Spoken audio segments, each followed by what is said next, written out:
Hey guys, welcome back to World of Warships. Today we're taking a look at the Tirpitz B. This is a Black Friday ship available for 8,900 doubloons. If you are eyeing Massachusetts and were disappointed that it's only available for regular cash purchase, no doubloons, Tirpitz is also a brawling battleship at tier 8, and it can do quite well. But I ranked it quite a bit lower than the Massachusetts on my tier list, and after playing it some more here this update, I still believe it is worse than a Massachusetts. However, there are some nice strengths that Tirpitz can bring to the table, especially if you can play it in brawls or ranked game modes where there's less ships. Tirpitz can do just as well or even better than a Massachusetts, and that comes down to having these amazing torpedoes. They only work at close range, but they're very, very helpful. In a situation like this, where the Bismarck is obviously just trying to ram me, it's so nice to have the torpedoes, man. Brawls are my favorite part of this game, and I'm sad anytime that rams happen because it cuts the brawl short. So having a way to stop people that want to cut the brawl short is very, very nice to have. These secondaries are also much better than the Massachusetts at close range. That's the key here. At closer ranges, the actual pen on these secondaries with IFHE is over 32 millimeters, allowing you to full pen a lot of battleships' bow or stern. And at close range, people are typically not just going to show you flat broadside.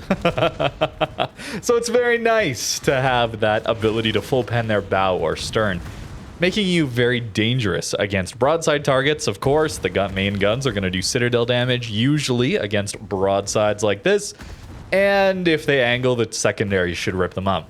It's just that at medium and long range, the Massachusetts has much better accuracy, allowing for it to have around 10,000 more hitting DPM. And the benefit of pen is lessened at range when the arcs are more plunging fire. Massachusetts secondaries then start hitting superstructure. Tirpitz secondaries start hitting superstructure. Then your extra pen isn't quite as valuable, although it still is. It still definitely is a benefit of this ship. But 10,000 DPM is quite a lot, or hitting DPM is quite a lot at 10 kilometers. So it means that Tirpitz isn't going to be the highest damaging secondary ship in the game. Even ships like Atlantico and Iparanga, which also have monstrous pen on those secondaries, have better hitting DPM. Only by a little bit, but they certainly do.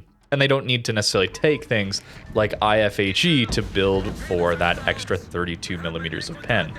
Which means, of course, they still have a very good fire chance. We can still light fires, but nowhere near as often when we have IFHE. This game was over rather quickly for me. We had a lot of fun, but it was very quick. Submarines are a bit of a pain point here because that is the main difference. Tirpitz versus Bismarck. Hydro. You do not get a hydro. You're exchanging hydro for these torpedoes. And while the torps are nice in a brawl, oftentimes a hydro is much more useful. At least in my opinion, typically a hydro is going to help you stay alive much longer, especially considering, well, these torps can get knocked out. If you've played any German battleship with these torpedoes, you'll know. Permanently destroyed torpedoes is very, very common.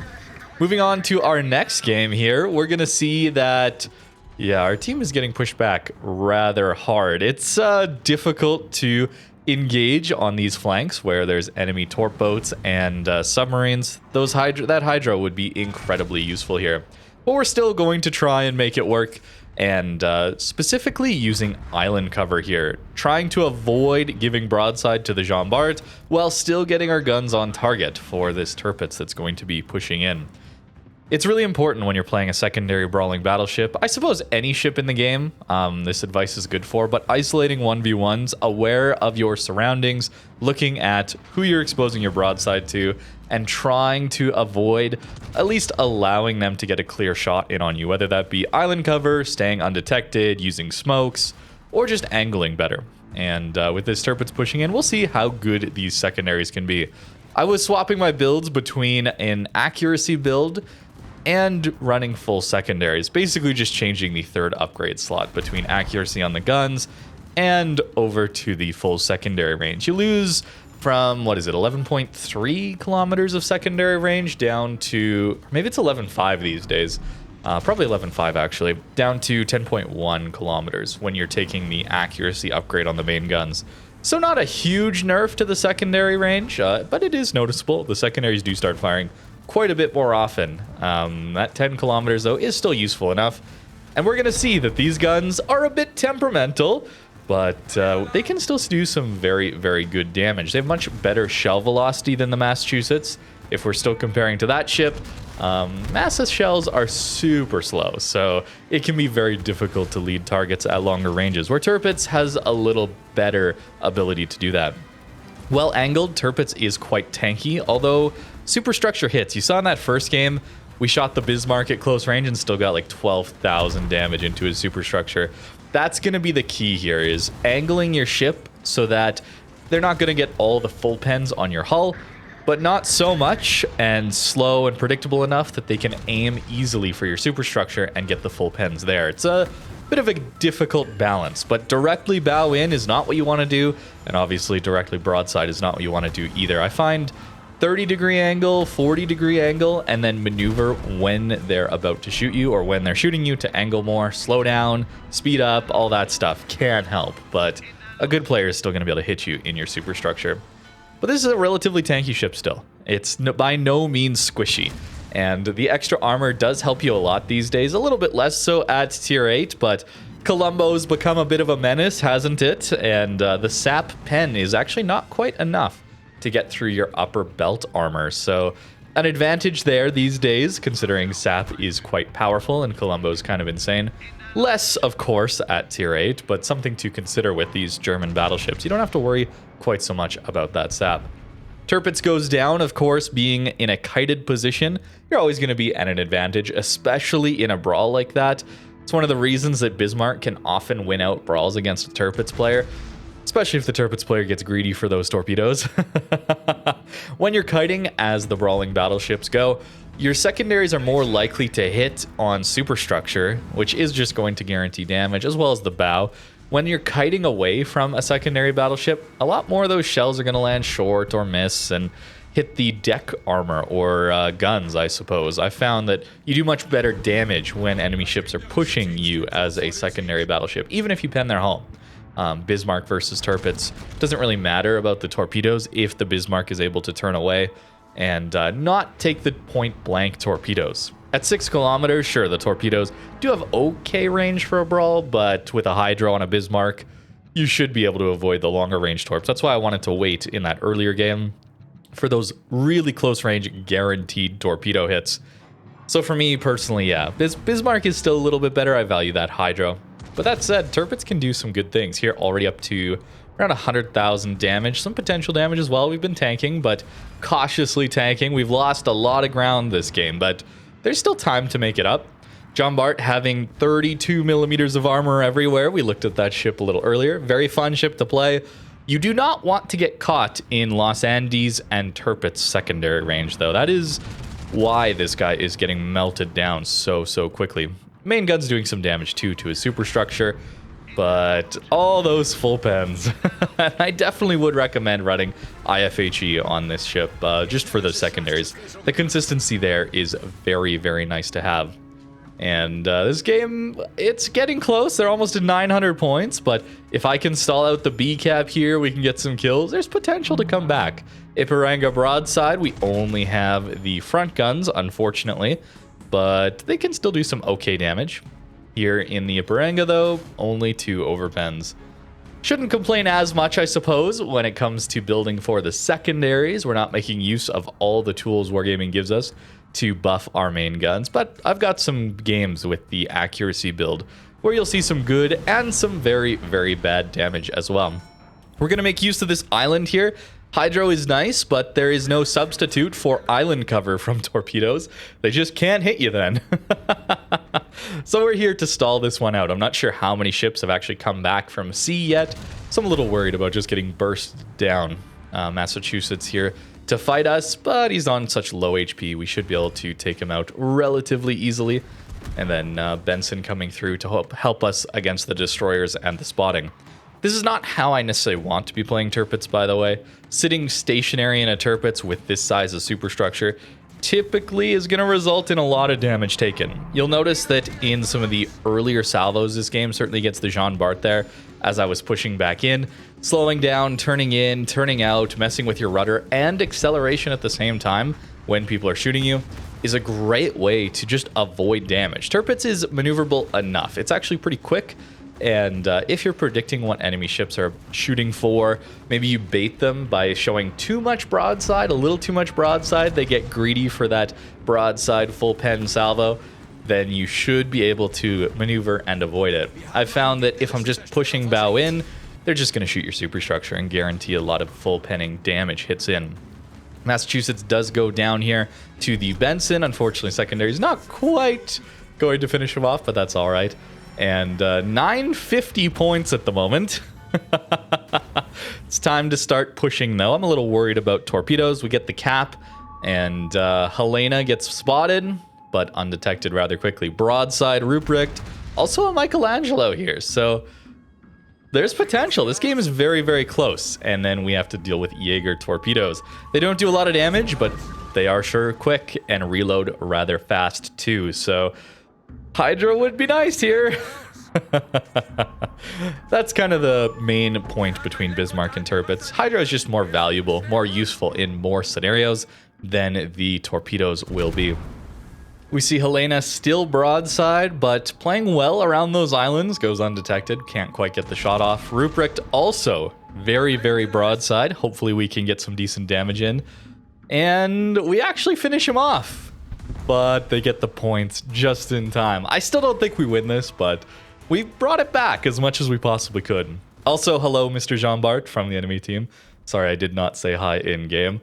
128, though, as well as some decent credits. Being a Tier 8 premium, you're going to earn a pretty good amount of credits. Not quite as much as Tier 9, but I do think the better matchmaker of Tier 8 oftentimes will help out. Personally, I'm an enjoyer of Tier 8 matchmaker, or at least Tier 8 ships. The meta at Tier 8 much more than Tier 9. Although up tiers into Tier 10 certainly do hurt quite a lot. Now for a game with accuracy upgrade. This is more of a hybrid build, I guess we would say. And that's probably a better way to build Tirpitz these days, especially given the meta in random battles. Although if you're getting Tirpitz, you're probably not getting it for random battles so much as you're getting it for ranked or brawl game modes.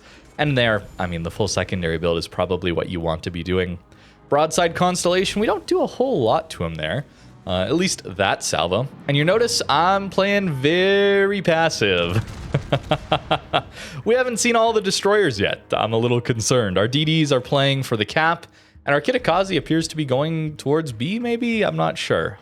So very worried about potential torp boats out here. Again, no hydro, so playing cautious to start with. It's probably the best way to go about things in random battles as a battleship player. Don't be over pushing early on. I talk about this with cruisers a lot of the time. You're so valuable mid to late game as a cruiser with HP. Less ships, less crossfires to kill you very easily with citadels, overmatch, all that stuff. And your utility becomes very useful later on to secure those caps, maintain pushes, all that stuff. And brawling battleships are similar. You die very quickly early on if you push, but if you can wait, hold on to some of that HP till the mid game, then there's a lot of good work you can do. We've played very passive. Only 11,000, 12,000 damage in the first 5 minutes of this game.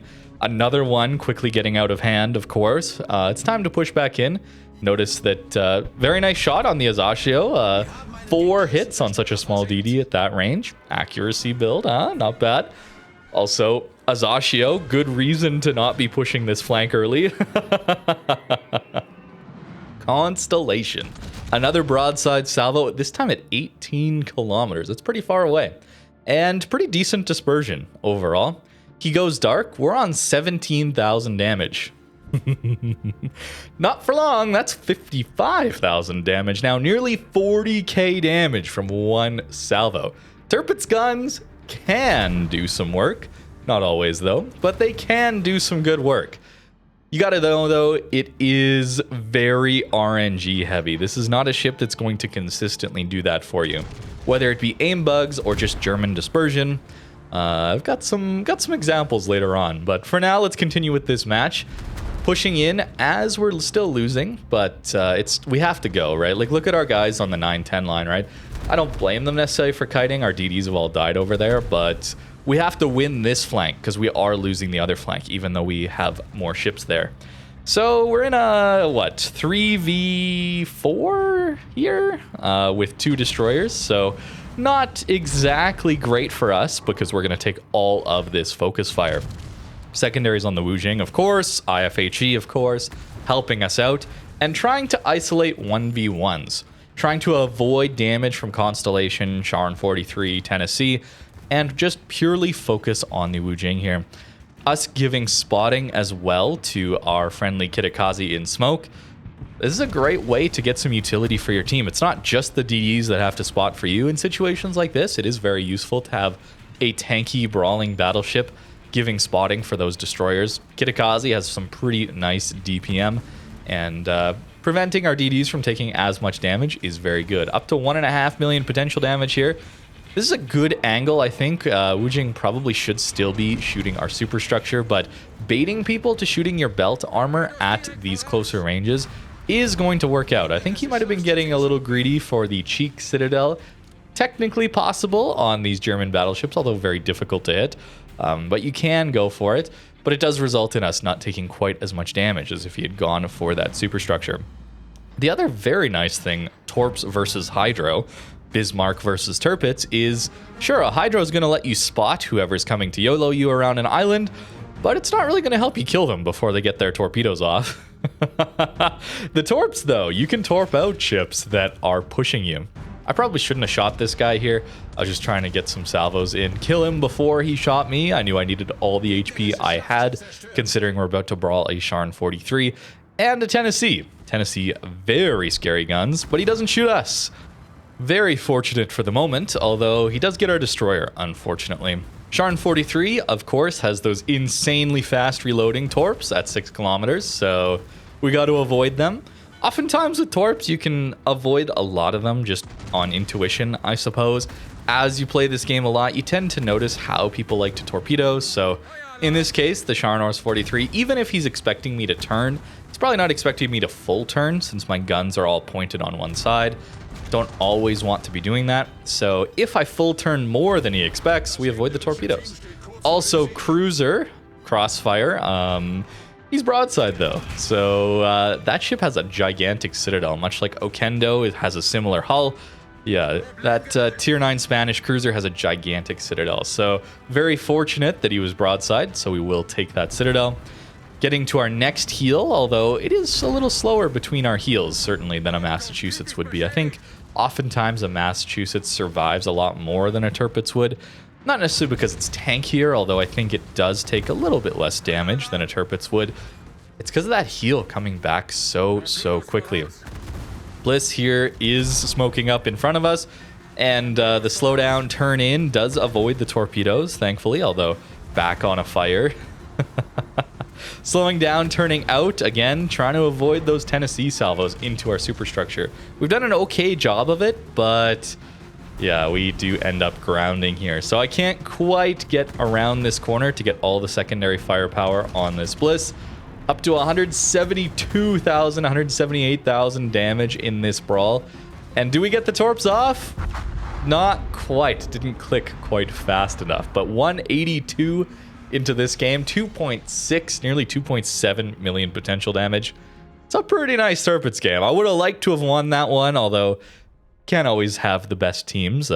Typically, your best games will come in the games where your team is not very good, of course. Gives you more opportunity to get more of the damage. So I suppose there's a bit of a trade-off there, but very nice game still. Decent damage from the secondaries, but I'm very happy with the amount of potential damage we got there in that brawl. Shows off how tanky Tirpitz can be when you're maneuvering correctly. Now on to another game. I probably should have just stopped behind this island. Isolate 1v1s, as it were, but maybe this is a good example of what not to do. The main reason I wanted to include this is the torpedo threat. I was getting a little bit greedy for the torps here in this game. This was a little earlier on in my recording session where I hadn't had the opportunity to really use the torpedoes yet. So I was getting a little hopeful that maybe we could push in and get some torpedo salvos off on these battleships, or maybe even some of the cruisers here.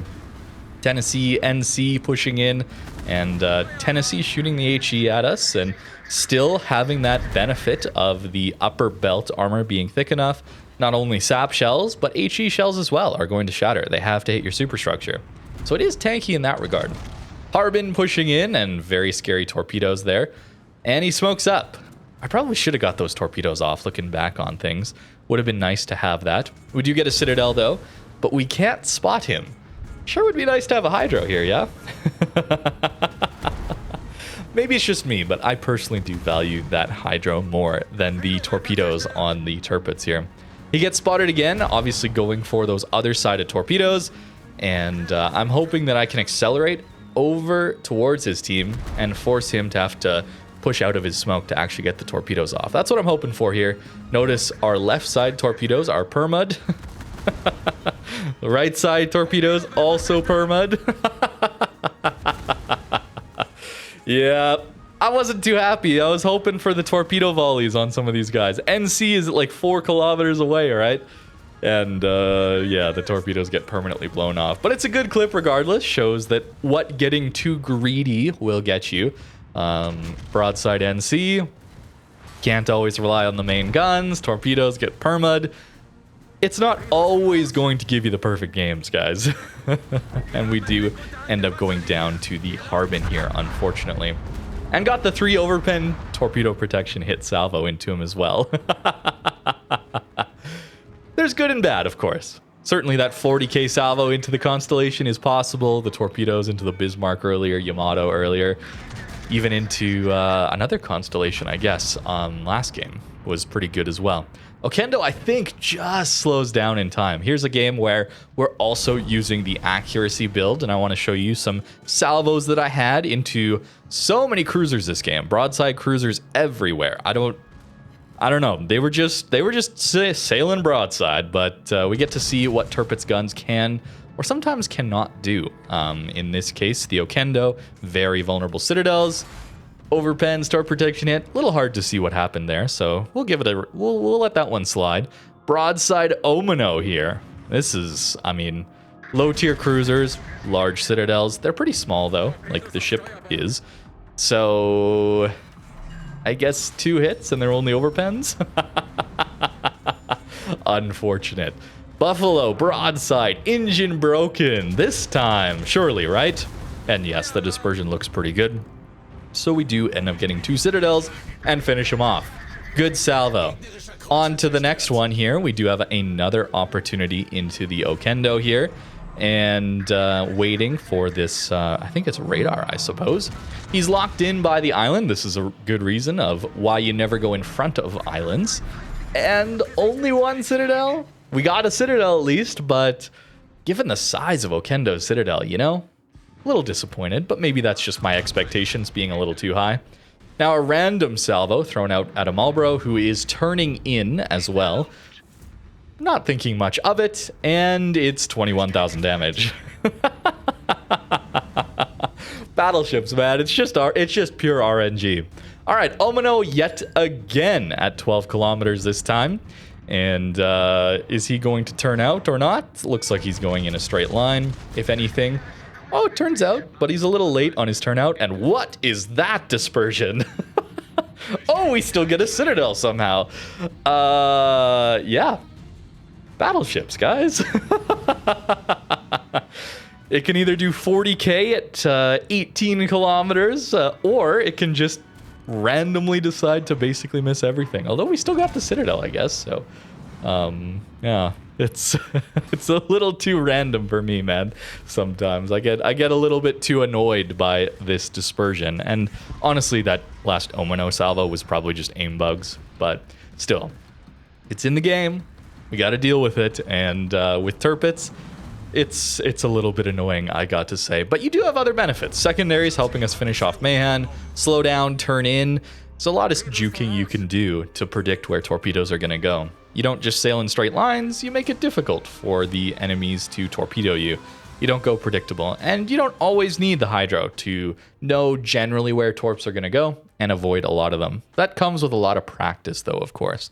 Hydro's still very, very useful. And for good measure here, we got one last salvo into a broadside Veneto. This time, no aim bugs, I don't think. And little disappointed by Tirpitz guns, but let's be honest here, let's be fair. It is 1.8 Sigma, which is not very good on battleship dispersion. So you're not always going to get good salvos. And we had some pretty insane salvos this game, but yeah, a little disappointed by that one too, if I'm honest. But considering the brawling power of a Tirpitz, these secondaries, these torpedoes, I suppose it makes sense that the main guns do suffer a little bit relative to some of the more standard battleships at this tier. And I think Tirpitz is a good candidate to get for doubloons specifically from the Black Friday sale. You're still getting a nice discount, the 30% off of typical tier 8 pricing. And if you have the doubloons just sitting in your account, maybe from events past, this is a good example of a tier 8 brawling battleship. I don't think it's as good as a Massachusetts. Don't get me wrong. Massachusetts is better. But if you're only engaging with the doubloons side of this event, this Black Friday sale, then this is a really good option for tier 8. If you're using real money to buy a premium ship, then it gets a little different. And of course, I will be recommending Massachusetts over a Tirpitz pretty much to everyone who wants a brawling battleship. It's just better in my opinion. As for the build, this is what I landed on. Pretty consistently having good games with this. The concealment for randoms in particular is very useful for going dark, playing that mid-range role early, and picking your moment to push in and brawl it out in the mid-game. Fire prevention always very, very important on these brawling battleships. Manual secondaries to buff them, of course, adrenaline rush, and then that IFHE allowing us to pen 32 millimeters of armor with these small caliber secondaries. Those are the main DPMs, so that's why we're going that way. I have not talked about the AA, and notice we didn't really run into carrier games because anytime I had a carrier game, it was miserable. So yeah, just cross your fingers and hope that you never run into carriers in this thing. Aiming systems or secondary. I think that's the key here. I really like that you can run either build with this commander. So it's not like you're constantly spending doubloons or elite XP to respec your build on the Tirpitz anytime you're wanting to change your playstyle. You just go secondary or aiming systems, depending on if you feel like full sending brawling or if you want to play a little more careful mid-range role and go for aiming systems. You can even full send brawl with aiming systems, and then your main guns are just more effective. Usually, unless you get aiming bugs. And I personally like propulsion mod, just because, again, avoiding salvos is much better than just tanking them to your superstructure. Your superstructure is large and takes a lot of damage. Even though you have very nice belt armor, deck armor, all that stuff, even, icebreaker stuff here. People just shoot up here, man. They know. At this point, they know. Tirpitz is old enough. German battleships are old enough. They know. They just shoot here and do immense damage. So angling like this, baiting people into shooting your belt armor, and then turning in, slowing down, turning in, turning out, slowing down, turning out when you're kiting, it helps. It helps a lot for the survivability. And this ship is still very tanky. You just have to consider that your superstructure is rather squishy. But that is going to do it for the Tirpitz B video. I hope you guys enjoyed it. Thank you very much for watching, and have a great rest of your day.